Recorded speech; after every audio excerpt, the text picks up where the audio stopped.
ভারতে গ্রেপ্তার সিলেট আওয়ামী লীগ ও যুবলীগের 4 নেতা জামিন পেয়েছেন। বুধবার ভারতের মেঘালয় রাজ্যের জোয়াই ডিস্ট্রিক্ট ম্যাজিস্ট্রেট আদালতে তাদের জামিন মঞ্জুর হয়। এ রায়ের আগে মঙ্গলবার মেঘালয়ের আদালতে তাদের জামিন শুনানির কথা থাকলেও শুনানি অনুষ্ঠিত হয়নি। Sylhet chamber of commerce and ইন্ডাস্ট্রির প্রশাসক হিসেবে অতিরিক্ত জেলা ম্যাজিস্ট্রেট ফারজানা আক্তার মিতাকে নিয়োগ দিয়েছে বাণিজ্য মন্ত্রণালয়। মঙ্গলবার মন্ত্রণালয়ের এক স্মারকে নিয়োগের বিষয়টি নিশ্চিত হওয়া গেছে। সিলেটে গাভিয়ার খাল পরিষ্কারকরণ ও মশক নিধন কর্মসূচি শুরু হয়েছে। বুধবার সকালে সিলেট সিটি কর্পোরেশনের প্রশাসক ও সিলেটের বিভাগীয় কমিশনার খান মোহাম্মদ রেজা উন নবী পৃথকভাবে এই কর্মসূচি উদ্বোধন করেন।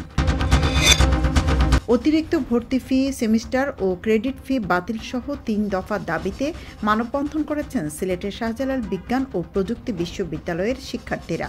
বুধবার বিশ্ববিদ্যালয়ের কেন্দ্রীয় গ্রন্থাগারের সামনে এ কর্মসূচি পালন করেন তারা। এ সময় শিক্ষার্থীরা এসব দাবি পূরণে বিশ্ববিদ্যালয় কর্তৃপক্ষকে 72 ঘণ্টার সময় বেঁধে দেন হুঁশিয়ারি দিয়েছেন তারা।